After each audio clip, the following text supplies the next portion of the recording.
思和小飞啊，因为思思是倾诉人，怎么回事了？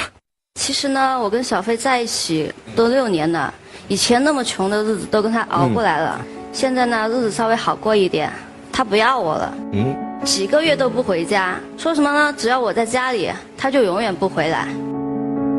主持人，你不知道，我们两个在一起快6年了，我们是08年年底确定的恋爱关系。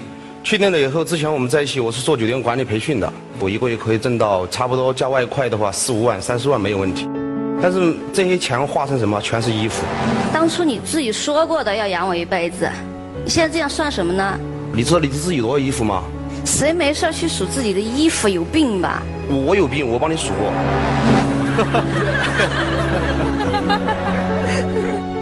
接近1000多件吧，还不带送出去的。1000件，你再说夸张一点好不好？那是多少件？姐姐，我麻烦你算一下，你每次逛街哪次不是10件起啊？还有很多衣服连吊牌都没扯掉。那衣服不扯吊牌是还没来得及穿呢。还没来得及穿，要不要把80岁的衣服再买上啊？思思，你做什么工作？我是在那个小飞他们酒店做收银的。他多少钱啊？1个月工资？3000多块吧。不是，这衣服我觉得买了穿我一点不心疼。本来这钱挣的就花的，但这种钱真的浪费。我们上班在一起也是一分一分的挣的，应该也不是那么水冲来的。我买衣服就浪费，那给你买衣服呢？姐姐，你1年给我买的衣服够得上你一次的数量吗？男人要那么多衣服干嘛？男人的衣服是追求质量的，不是款式的。那质量怎么样？还行吧。你说她一个女孩子买那么多衣服，我就上次说你把衣服给处理掉，不要买那么多衣服，实用一点好不好？不然我把卡给她收掉。好，她怎么处理的？你问她。怎么处理的？你不说我浪费吗？那我送给有需要的人穿啊！我把那些衣服送给老家的亲戚朋友，这有人穿就不浪费了，好不好？对啊，我接到电话都是谢谢我送衣服，我一头雾水。你这是普度众生哪里？人家缺衣服穿是吧？那总有人有需要嘛。那我还不是给你挣了面？小飞啊，那买不买衣服这个生活的开支，根据2个人收入的具体情况来，2个人在一起好好商量一下，买衣服大概买多少钱的1个月大概添置几件，因需而入，讨论吗？完全就购狂，讨论啥呀？讨论呢？你是男的呀？不讨论。女人买衣服那本来就是一种爱好，每个女人都会买很多衣服，又不是我一个人。你老婆这样买，你受得了吗？我会跟她说呀，这个咱收入只有1000块钱，所以大概这1个月咱就不买衣服了。然后下回在我有2000块钱的时候，我们再添一件，如果你需要，我们再买一件什么样价位的，不商量吗？刚开始不忍心，还不是你惯的呀？你现在叫什么苦啊？这或者还是我错了？说的好像就那些钱全是我一个人买了衣服一样，给你买过，给你家里人也买过吧？确实给我爸妈买衣服，但是买衣服的方式不一样。每次买衣服的时候打电话说喂，叔叔阿姨你们要不要衣服？好，给他爸妈买衣服，一下子买回去了，就不问。我爸妈老年人怎么好意思要啊？对不对？我打电话只是咨询一下，也是尊重他们，好不好？对对。什么叫我问他们要不要？我没有那个意思。谢谢你，因为我们爸妈买衣服在批发市场买的。你跟你爸爸？看到我去批发市场买的吗？你跟你爸妈买衣服在哪里买的？你知道吗？你记得吗？都是商场吧，专卖店吧。我爸妈跟你爸爸都是一个工种，好吧，都是农民，好不好？其实这样的，因为买的太好的话，回去你爸妈得说你要说我何必呢？就买个一般的，然后拿一点钱给他们，他们自己想买什么就买什么，这样我有错吗？啊，这事儿我不说吧。问一下，你妈过生回家给你妈买了3000多块钱的一条金项链，有意思吗？哎，我妈过生日，我送一条金项链怎么了？实用嘛，在家里一天干农活喂猪啊。不管实不实用，那是我的一份心意，好不好？你给你妈买5000块钱营养品，我一点不带含糊的。但是你买金项链买干嘛显摆啊？你多有啊！他妈还或者害怕掉了，还包着藏在床下面。有意思吗？你以为那是多大的金块啊？藏床底下？老年人心里面不一样啊，好不好？你这样不管他带不带、实不实用，那是我对他的一份孝心。每个女人都希望有一条自己的项链。没关系，那我问一下思思，那这回给妈妈买3000块钱金项链之前，有没有给妈妈打个电话？他是购物直通车直接回家，绝对不问。那有没有跟你商量呢？商量啥呀？钱是他管，跟我关系不大。谁挣钱多一些啊？我挣的啊。那钱他管，他是老婆呀。你是老公啊？我是趴的呀。因为他妈过生日买项链孝敬丈母娘没关系，我觉得丈母娘孝敬一下应该没关系。你在这说怎么说呢？你妈过生日，你给自己买几千块的衣服干嘛呀？我回去穿得好一点，还不是给你正面啊？那我问你，你给你弟弟的小孩才1岁多一点点，买一个电动车800块钱，有意思吗？孩子觉得骑得有意思，他路都不会走。难道他一直不走路吗？他不会长大吗？不是，你的孩子用不着不实用，你这裙子不面儿。什么叫不实用呢？现在小孩玩具多贵呀！你给买个法拉利吧，更好。钱挣的多少都不重要，重要的是合理收入和分配。那我问你，跟他商量了没？哎，我买什么样的玩具比较实用呢？孩子又喜欢又体面。他觉得我找这些事情找他商量，都是小问题，干嘛这些事情我都做不了？那什么时候跟你商量大问题？反正你洗碗的时候就商量了。商量什么？谁洗碗？真是像孩子似的，大问题竟不商量啊！完了之后你又闹心，不是没有必要这样，我觉得过得心里很慌，知道吗？没有存到钱，买不上房子，所以我心里很不踏实。12年我开始创业，他最后跟我一起创业。我们下午4、5点钟起来，我们要摆支摊儿，知道吧？但从12点钟到下午4、5点钟还打牌，所以真的受不了以后，我就一气之下跟他吵了，我又上杭州去了，想离开这个城市。那边因为酒店管理有一些机构对应过去工作，最后去了以后打电话，老师给我道歉，写保证书什么的，我就回来。回来以后才发现他做什么，他欠了接近20万的账。这能怪我吗？当初还不是你教唆我去打牌的。你怎么打牌啊？打什么牌啊？没有，其实我自己也反思过，还是怪我自己。最可气的东西，现在我为什么不回家的原因，因为之前我们在一起聚会的时候，很多朋友在一起不好玩，我老婆一起打麻将玩吧，对不对？有时候面崩大了，我就甩5000块钱给他打吧，我说没事输吧。但运气特好，第一次赢了。这家一下上瘾了，班儿都不带上的。我告诉你，天哪！再说夸张一点吧，我不上班，老板不知道，老板傻呀。我傻。因为我要做店长这块儿，他走会儿，一收银这块儿工作也不是很忙，他就去打牌，有时候打到晚上，我回去的时候，别说喝热水、喝这个茶了，回去就屋里冷飘飘的那种感觉，一点感觉没有，知道吗？心里很气，知道吗？你记得刘冰跟他那2口子怎么分手的？他们怎么分手关我什么事儿啊？我告诉你吧，他们俩是因为打麻将，知道吗？哎，把你还牵扯进去，就是你没打电话，哎，说打麻将就说你好不好？我打电话，他要是不想打电话，我求他，他肯定都不会去的。他自己还不是想打。老跟人家打电话干嘛呀？刚开始人家约你，最后约人家干嘛？是他故意让我打的好不好？他说这样她老公才让她出来。有那么无聊吗？没给买游戏机吗？好，你们俩别吵啊！坦率的说，从我一个中间人也好，我觉得其实你们有很多，不管是男是女，都真的有很多值得反思的地方。我们4位嘉宾这儿看能不能给到你们一些高招，听听看我们4位嘉宾的意见啊。简阳面对面。小飞，我想问一下，思思以前是这样的人吗？在你最开始认识的时候？不是，我们最早在一起很节约。我记得我们在一起很穷的时候，他朋友一起逛街，出去人家老嫌他衣服款式旧，质量差，就数量少。那个时候养成一个习惯，就每次出去买衣服看吊牌。有一次他出去跟朋友一起买衣服的时候，就有500块钱的一件 T 恤，一看贵马上甩掉。这件事情回来以后，我也侧面也知道了，我心里很酸，很难受，很难受。所以说从那个时候我就暗暗发誓，我给他一个好的环境。所以有时候我觉得花钱没什么，真没什么，花多少都没关系，但不要过分，不要浪费。因为有时候回家看到爸爸妈妈在家里，农村里面，我们在城里面，有时候吃饭这么浪费，穿衣服这么浪费，有时候心里面挺像刀割的一样。你们那会儿没钱的时候，都是自己在家里做饭？我们那时候连灶具都买不起，我们在外面喊菜很便宜的，老板他不炒素菜，只炒荤菜。荤菜我记得很清楚是8块钱一个，但是每次我们炒的是回锅肉，蒜苗回锅，因为这个菜很下饭，你知道吗？很下饭。老板的泡菜是免费的，但是每次吃完饭以后呢，泡。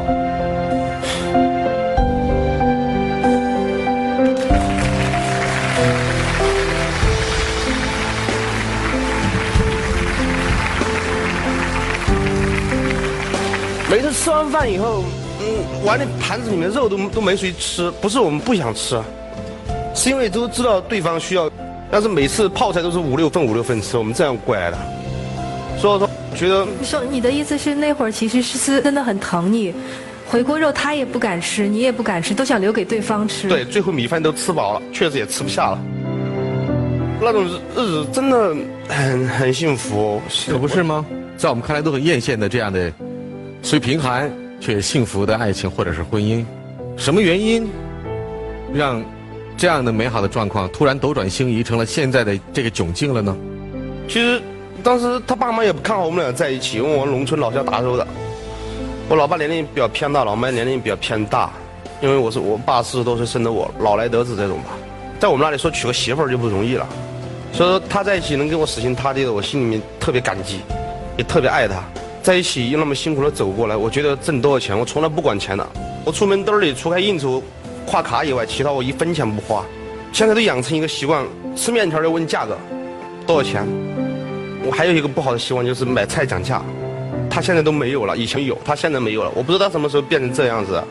我知道，就是你很潇洒的扔给他5000块钱让他去赌的时候，这就是你们斗转星移的开始。对，而且因为有了原来如此艰辛贫苦的过去，现在思思他要疯狂的补偿自己，其实你也在纵容他。其实我也不想这样的。我只是想证明当初不看好我们的那些人，证明给他们看我没有选错。对啊，但是我也不知道为什么就会走成这样了。我们俩都是农村出来的，一年能挣几十万，什么意思你知道吗？跟我一块儿上学的大学同学，现在他拿4000块钱1个月，很不容易。你知道我现在心里怎么想的吗？我真的没安全感，我很难受，我不知道明天是什么样。思思，我想问你，你以前的家是个什么样的呢？也是农村的，家里条件也很一般。是爸妈也很惯你吗？经常说，哎，我给你买衣服，给你买各种各样好吃的。也没有，因为我家里还有个弟弟嘛，农村的。其实我做这些，是因为当初小飞去那时候，我就说不管怎么样，我都等他回来。当时家里边就觉得我怎么这么傻，等这是一个遥遥无期的，拿自己的青春在等。我妈然后就开始给我介绍对象，让我去相亲，我死不同意。就因为这事儿，还跟家里差点断绝关系。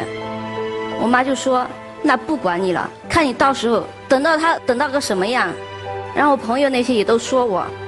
现在如今我做这些，我只是想证明给当初看不起我们的那些人，我没有选错，我的坚持是对的。思思，你算了没有？我们在一起这么久时间，我挣了多少钱？将近快有100万了吧？钱是怎么没的？你心里很清楚。家里装房子不也用了钱吗？姐姐，是你弟弟装房子好不好？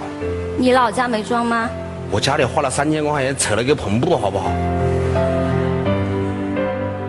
所以我觉得思思对于现在来讲，我觉得有一点，我们说爱情当中，如果一个人过于的自私的话，他会毫不顾及其他所有人的感觉。当你花这些钱的时候，你根本不去考虑赚这个钱的人他的一个辛苦，你不懂得体谅他的一个艰辛。你看到的眼中这个小飞只是一个钞票，只是他能够为你贴金。所以真正的我觉得思思现在你应该考虑的是，你到底要不要爱情，你到底懂不懂得如何去爱别人。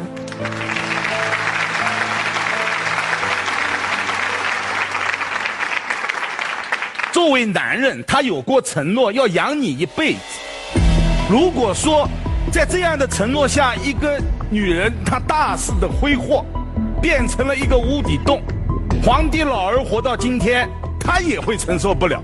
但整个过程当中，小飞也是有非常大的责任。你看思思从小手小脚到现在的大手大脚，你的责任就在于打牌你把他带上路了，购物你敢怒不敢言，你作为一个男人你完全可以阻止啊。所以我想这样的事情发生，是很多家庭都不愿意看到，不能承受的。所以我们不能简单的说是不是你不爱我了，原来我们共苦，现在不能同甘了，不是这一个问题。他自己还不需要打麻将。你这个不是理由，你是成年人，你是应该自我控制的。而且这欠下的赌债，我感觉你把自己都要毁掉，迟早一天你弄得不好涉嫌违法。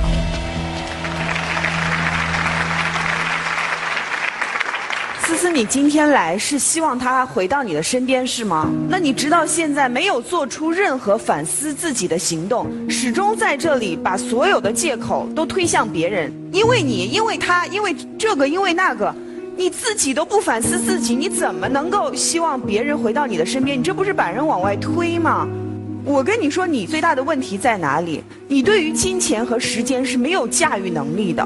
你要知道，一个家庭主妇的责任，不光是说要维护一些家务，要对他有感情。你对一个基本的理财能力，如果要是都不能掌控的话，你对于自己业余时间都不能安排一些正能量的业余爱好，而是在牌桌上消磨时光的话，那你觉得这日子还能过下去吗？你自己把日子过成这样，难道你自己一点内心的自责都没有吗？还在那很强硬的一副态度，仿佛这都是人家造成的。你是付出了很多，你过去什么等了他6年等等，但是你给他一个好的现在了吗？你为什么不拍拍自己的良心，问问自己怎么从过去一个质朴的能干的女孩变成今天这样一个败家女？你这样，你觉得你自己真正的得到了开心吗？我真的希望你能够仔细的反思一下自己。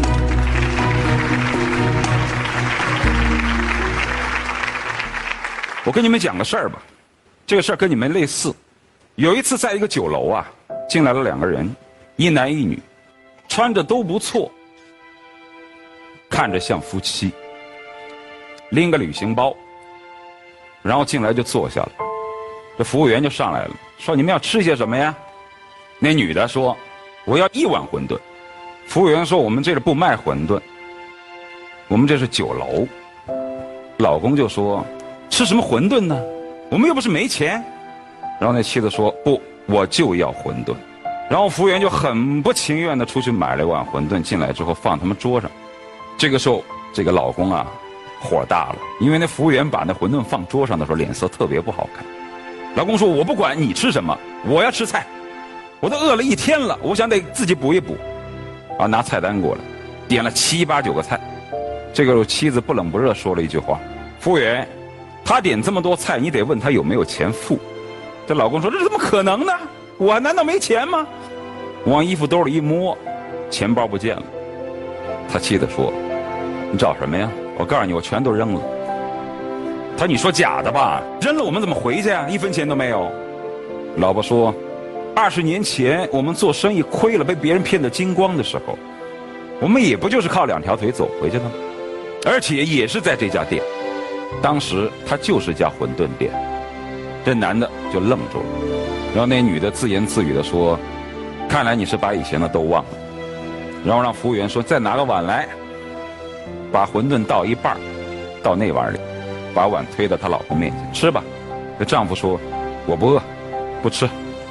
这妻子说20年前当时你也是这么说的，你说我不饿，其实你是为了赏给我吃。说完了之后，这个老婆还没动，她老公又问她说你怎么还不吃？妻子又说话，是的，20年前你还是这么问我的，你问我为什么不吃，你当时说要吃一起吃，要饿一起饿。这个时候丈夫就勺了一个馄饨放嘴巴里，刚吞下去，眼泪吧嗒吧嗒就掉下来了。想起了往事吗？这老婆看着老公吃了，这老婆也开始吃了。没一会儿功夫，这个2个半碗的馄饨吃得精光。这老公就说你吃饱了没有啊？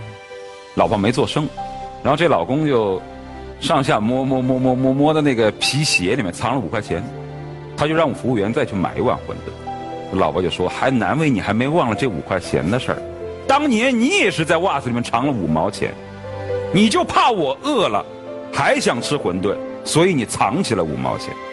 但是后来我逼着你吃完那半碗馄饨，你怕我吃不饱，所以你把那5毛钱又拿出来再买了1碗逼着我吃。这个时候往事都想起来了，但2个人呢那个神情非常凝重。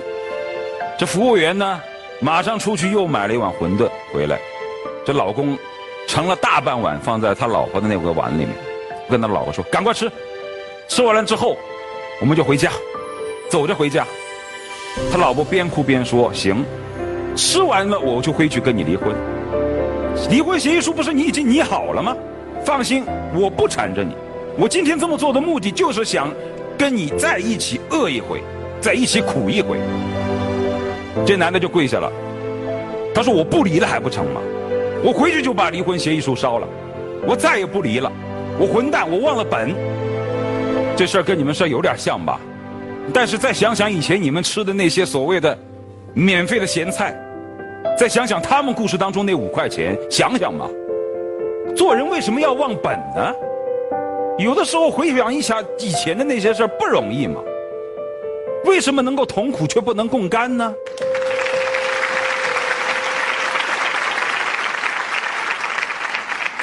钱可以把你穿得光光鲜鲜，但永远买不来你的素质。钱可以让你买上百件衣服，永远买不来幸福。你看你们俩现在就要崩了嘛？为什么日子会越来越坏？就是忘却了当年的苦日子。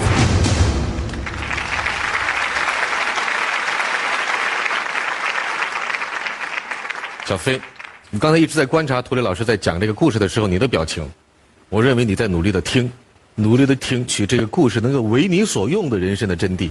所以我希望待会儿你在密室当中对他说的是你内心最真实的这么多年来的感受和对未来生活的愿望。来，先请去密室。那思思话丑理端啊，忠言逆耳利于行，但不管嘉宾们给予了你和你们怎样的帮助，我个人认为这些话非常有价值。来，大声说出来。让我牵住你的手，不再放开，让我陪你走下去，苦乐相伴，感谢你让我领悟，让我大声说出来。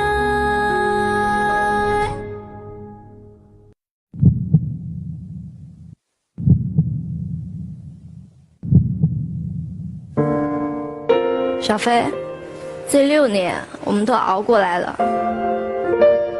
我真的还想回到当初跟你一起吃泡菜的时候。你还愿意跟我一起吃泡菜吗？思思，真的，我在外面很累，挣钱真的很不容易。跟你在一起，最美好的时光，真的也是你说的吃泡菜的时候。我很想回到从前，如果可以重来的话，我宁愿不要现在的一切，跟你回到当初吃泡菜的时候。但是现在，我真的没安全感了，我很害怕，真的。现场的观众，你们希望他们未来该怎么走？希望他们在一起，请在表决器上按赞成键；不希望他们在一起，请按反对键。请按键。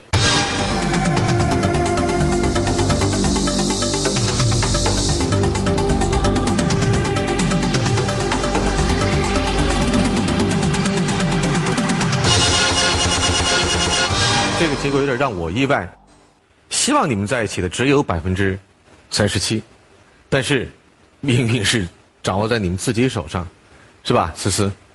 来，请为你升起选择柱。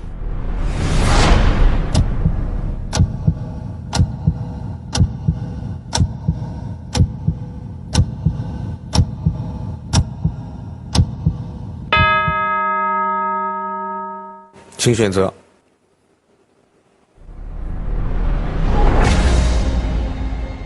小飞会不会从密室里走出来呢？